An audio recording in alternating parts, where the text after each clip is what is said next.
ನಮಸ್ತೆ friends, ನಮೀಸ್ hobbies ಚಾನಲ್ಗೆ ಸ್ವಾಗತ ಸುಸ್ವಾಗತ.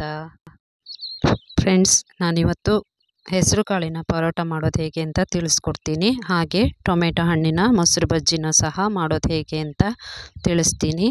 ಬನ್ನಿ, ಇದಕ್ಕೆ ಏನೇನು ಬೇಕು ಅಂತ ನೋಡೋಣ. ಇದಕ್ಕೆ 1 ಬಟ್ಲಷ್ಟು ಹೆಸರು ಕಾಳನ್ನು ತೊಗೊಂಡಿದ್ದೀನಿ. ನೆನೆಸಿರುವಂತಹ ಹೆಸರು ಕಾಳಿದು. ಬೆಳಗ್ಗೆ ಮಾಡೋದಾದರೆ ರಾತ್ರಿ ನೆನೆಸಿಟ್ಕೊಳ್ಳಿ. ಹಾಗೆ ಅರ್ಧ ಬಟ್ಲಷ್ಟು ಹೆಚ್ಚಿರುವಂತಹ ಕೊತ್ತಂಬರಿ ಸೊಪ್ಪು, ಸ್ವಲ್ಪ ಶುಂಠಿ, ಹಾಗೆ 2 ರಿಂದ 3 ಹಸಿಮೆಣಸಿನಕಾಯಿ,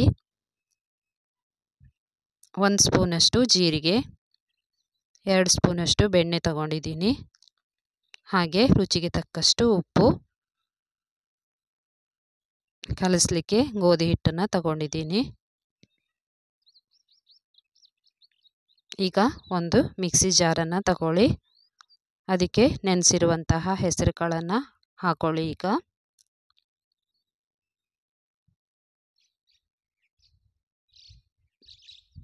ತುಂಬ ಈಸಿಯಾಗಿ ಮಾಡ್ಬೋದಾದಂತಹ ತಿಂಡಿ ಇದು. ತುಂಬ ಹೆಲ್ದಿ ಆಗಿರುವಂತಹ ತಿಂಡಿ ಕೂಡ ಹೌದು.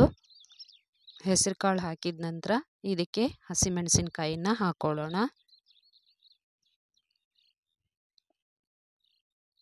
ಹಾಗೆ ಹೆಚ್ಚಿರುವಂತಹ ಶುಂಠಿ ಅದನ್ನು ಸಹ ಹಾಕೋಣ. ಈಗ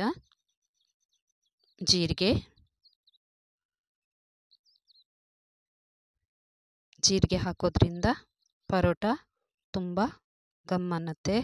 ಹಾಗೆ ಹೆಚ್ಚಿರುವಂತಹ ಕೊತ್ತಂಬರಿ ಸೊಪ್ಪು, ಜೀರಿಗೆ ಕೊತ್ತಂಬರಿ ಸೊಪ್ಪು ಹಾಕಿರೋದ್ರಿಂದ ಅದರ ಫ್ಲೇವರು ತುಂಬ ಚೆನ್ನಾಗಿರುತ್ತೆ. ಇದನ್ನು ನೀರು ಹಾಕದೇನೆ ಹಾಗೆ ಗಟ್ಟಿಯಾಗಿ ಪೇಸ್ಟ್ ಮಾಡ್ಕೊಳ್ಳೋಣ.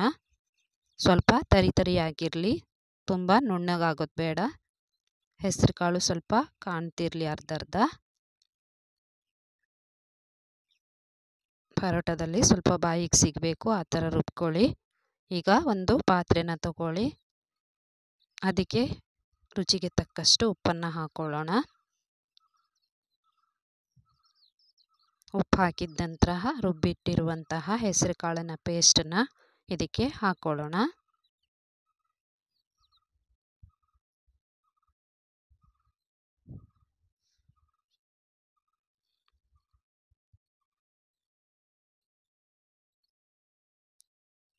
ಈಗ ಇದಕ್ಕೆ ಗೋಧಿ ಹಿಟ್ಟನ್ನು ಹಾಕೊಳ್ಳೋಣ. ನಾನು 3 ಕಪ್ನಷ್ಟು ಗೋಧಿ ಹಿಟ್ಟನ್ನು ಹಾಕ್ತಿದ್ದೀನಿ. 1 ಕಪ್ನಷ್ಟು ಹೆಸರು ಕಾಳಿನ ಪೇಸ್ಟಿಗೆ 3 ಕಪ್ನಷ್ಟು ಗೋಧಿ ಹಿಟ್ಟನ್ನು ತಗೊಂಡಿದ್ದೀನಿ. ನೀವು ನೋಡ್ಕೊಳ್ಳಿ, ನಿಮಗೆ ಎಷ್ಟು ಬೇಕೋ ಅಷ್ಟು ಹಿಟ್ಟನ್ನು ಹಾಕ್ಕೊಳ್ಳಿ. ಈಗ ಒಂದ್ಸರಿ ಚೆನ್ನಾಗಿ ಮಿಕ್ಸ್ ಮಾಡಿ. ಫ್ರೆಂಡ್ಸ್, ಯಾರೆಲ್ಲ ಹೊಸಬರು ನನ್ನ ಚಾನಲನ್ನು ನೋಡ್ತಿದ್ದೀರಿ, ಆದಷ್ಟು ಬೇಗ ಸಬ್ಸ್ಕ್ರೈಬ್ ಆಗಿ, ಹಾಗೆ ಲೈಕ್ ಮಾಡಿ, ಶೇರ್ ಮಾಡಿ. ನಿಮ್ಮ ಫ್ರೆಂಡ್ಸ್ ಹಾಗೂ ಫ್ಯಾಮಿಲಿ ಮೆಂಬರ್ಸಿಗೆ ಆದಷ್ಟು ಈ ವಿಡಿಯೋನ ಶೇರ್ ಮಾಡಿ. ಹಾಗೆ ನನ್ನ ವಿಡಿಯೋ ಇಷ್ಟ ಆದರೆ ಲೈಕ್ ಮಾಡಿ. ಈಗ ಎಷ್ಟು ಬೇಕೋ ನೀರನ್ನು ನೋಡಿಕೊಂಡು ಹಾಕಿ ಚಪಾತಿ ಹಿಟ್ಟಿನ ಹದಕ್ಕೆ ಕಲಿಸ್ಕೊಳ್ಳಿ.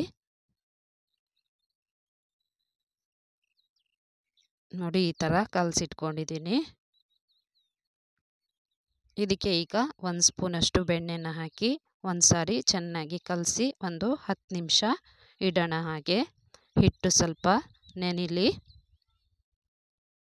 ಈಗ ಮೊಸರು ಬಜ್ಜಿ, ಟೊಮೆಟೊ ಹಣ್ಣಿನ ಮೊಸರು ಬಜ್ಜಿಗೆ ರೆಡಿ ಮಾಡ್ಕೊಳ್ಳೋಣ. ಗ್ಯಾಸ್ ಹಚ್ಚಿ ಗ್ಯಾಸ್ ಮೇಲೆ ಒಂದು ಸಣ್ಣ ಬಾಣಲೆಯನ್ನು ಇಟ್ಟಿದ್ದೀನಿ. ಬಾಣಲೆ ಕಾದ ನಂತರ ಇದಕ್ಕೆ ಸ್ವಲ್ಪ ಎಣ್ಣೆನ ಹಾಕ್ಕೊಳ್ಳೋಣ.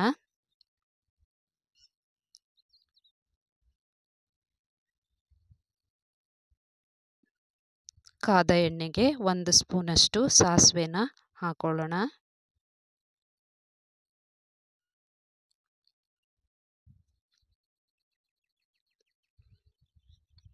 ಸಾಸಿವೆ ಸಿಡಿದ ನಂತರ ಇದಕ್ಕೆ ಜೀರಿಗೆನ ಹಾಕೊಳ್ಳೋಣ.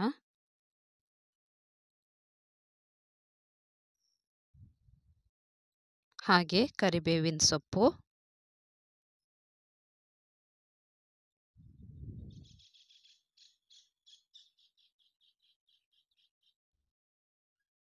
ಇಂಗು, 2 ರಿಂದ 3 ಒಣಮೆಣಸಿನಕಾಯಿನ ಹಾಕ್ಕೊಳ್ಳೋಣ. ಒಂದ್ಸರಿ ಚೆನ್ನಾಗಿ ಮಿಕ್ಸ್ ಮಾಡ್ಕೊಳ್ಳಿ. ತುಂಬ ರುಚಿಯಾಗಿರುವಂತಹ ಟೊಮೆಟೊ ಹಣ್ಣಿನ ಮೊಸರು ಬಜ್ಜಿ. ಈಗ ಗ್ಯಾಸನ್ನು ಆಫ್ ಮಾಡಿಕೊಂಡು ಇದಕ್ಕೆ 1 ಕಪ್ನಷ್ಟು ಸಣ್ಣಗೆ ಹೆಚ್ಚಿರುವಂತಹ ಈರುಳ್ಳಿ ಇದನ್ನು ಹಾಕ್ಕೊಳ್ಳೋಣ. ಹಾಗೆ 2 ಟೊಮೆಟೊನ ಸಹ ಹಾಕ್ಕೊಳ್ಳೋಣ. ಹೆಚ್ಚಿರುವಂಥದ್ದು ಟೊಮೆಟೊ ಹಣ್ಣು ಸ್ವಲ್ಪ ಜಾಸ್ತಿಯಾಗಿರಲಿ.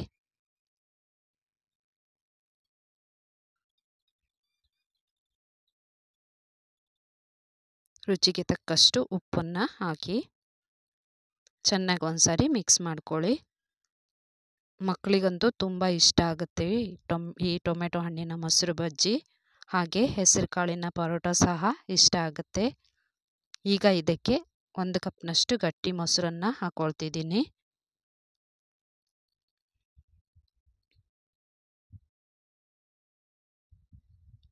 ಒಂದ್ಸಾರಿ ಚೆನ್ನಾಗಿ ಮಿಕ್ಸ್ ಮಾಡ್ಕೊಳ್ಳಿ.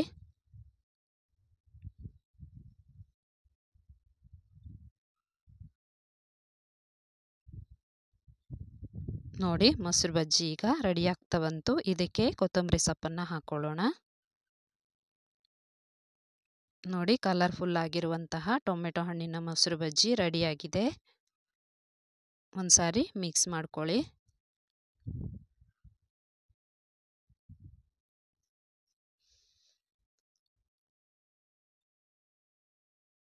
ನೋಡಿ, ಆಗಿದೆ. ಈಗ ಮೊಸರು ಬಜ್ಜಿ ರೆಡಿಯಾಗಿದೆ.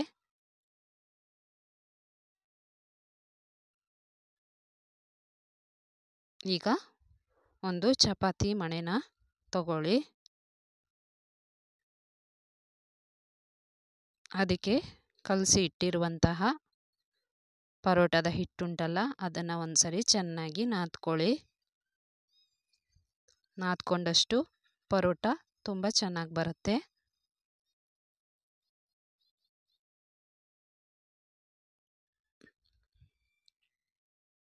ಮತ್ತೊಮ್ಮೆ ಫ್ರೆಂಡ್ಸು, ಆದಷ್ಟು ಬೇಗ ಹೊಸಬ್ರು ಯಾರು ನನ್ನ ಚಾನಲನ್ನು ನೋಡ್ತಿದ್ದೀರಿ ಆದಷ್ಟು ಬೇಗ ಸಬ್ಸ್ಕ್ರೈಬ್ ಆಗಿ, ಹಾಗೆ ಲೈಕ್ ಮಾಡಿ, ಶೇರ್ ಮಾಡಿ. ನನ್ನ ಈ ವಿಡಿಯೋ ನಿಮಗೆ ಇಷ್ಟ ಆದರೆ ಕಮೆಂಟ್ ಮಾಡಿ. ಹೀಗೆ ನನಗೆ ಸಪೋರ್ಟ್ ಮಾಡ್ತಾಯಿರಿ. ಈ ಥರ ಒಂದೊಂದೇ ಉಂಡೆಗಳನ್ನು ಮಾಡಿಟ್ಕೊಳ್ಳಿ.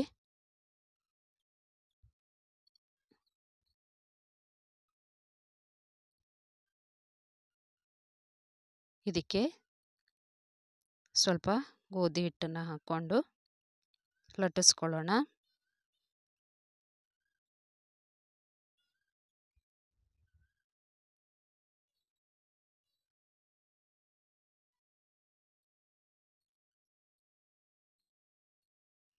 ಹೀಗೆ ಮಧ್ಯ ಇದನ್ನು ಓಪನ್ ಮಾಡಿಕೊಂಡು ಕೋನಾಕಾರದಲ್ಲಿ ಫೋಲ್ಡ್ ಮಾಡ್ಕೊಳ್ಳಿ. ಹೀಗೇ ನಿಮಗೆ ಯಾವ ಶೇಪ್ ಬೇಕೋ ಆ ಶೇಪಲ್ಲಿ ಬೇಕಾದರೆ ಪರೋಟನ ಮಾಡ್ಕೊಳ್ಬೋದು.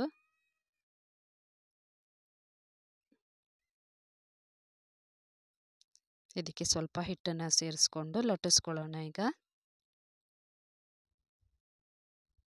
ನಿಮಗೆ ಎಷ್ಟು ದೊಡ್ಡಕ್ಕೆ ಬೇಕೋ ಅಷ್ಟು ದೊಡ್ಡಕ್ಕೆ ಲಟ್ಟಿಸ್ಕೊಳ್ಳಿ.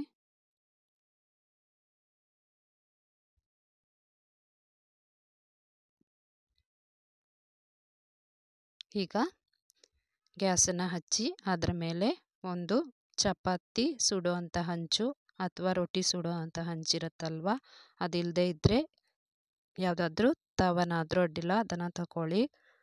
ಕಾದ ಹಂಚಿಗೆ ಈಗ ಮಾಡಿಟ್ಟಿರುವಂಥ ಪರೋಟನ ಹಾಕ್ಕೊಳ್ಳೋಣ.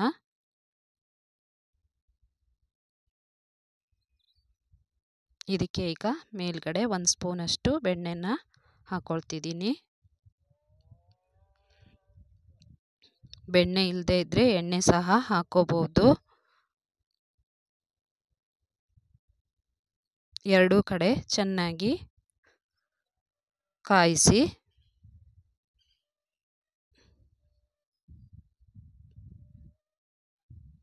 ತುಂಬ ರುಚಿಯಾಗಿರುವಂತಹ ಹೆಸರು ಕಾಳಿನ ಪರೋಟ ನೋಡಿ.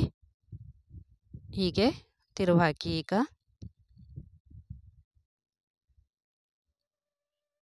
ಮಕ್ಕಳಿಗೆ ಆಗಾಗ ಮಾಡಿಕೊಡ್ತಾ ಇರಿ. ಹೆಸರು ಕಾಳು ತುಂಬ ಹೆಲ್ದಿಯಾಗಿರುತ್ತೆ.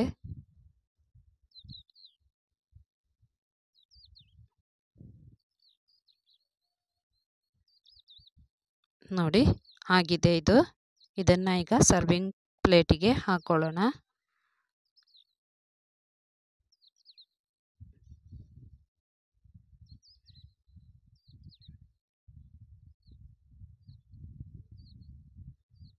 ಬೇರೆ ಪರೋಟಗಳನ್ನು ನೀವು ಮಾಡಿರ್ತೀರಿ, ಇದನ್ನು ಒಂದು ಸಾರಿ ಟ್ರೈ ಮಾಡಿ, ತುಂಬ ರುಚಿಯಾಗಿರುತ್ತೆ. ಹೀಗೆ ತುಂಬ ಮೆತ್ತಗೇನೂ ಸಹ ಇರುತ್ತೆ ನೋಡಿ, ಈ ಥರ ತುಂಬ ಮೆತ್ತಗಿರುತ್ತೆ. ಇದಕ್ಕೆ ಈಗ ಟೊಮೆಟೊ ಹಣ್ಣಿನ ಮೊಸರು ಬಜ್ಜಿನ ಇದರ ಜೊತೆಗೆ ಇಟ್ಟು ಸರ್ವ್ ಮಾಡೋಣ. ಒಮ್ಮೆ ಟ್ರೈ ಮಾಡಿ ನೋಡಿ. ಬಿಸಿ ಬಿಸಿಯಾದ ಪರೋಟ ಹಾಗೆ ಮೊಸರು ಬಜ್ಜಿ ರೆಡಿಯಾಗಿದೆ. Thank you.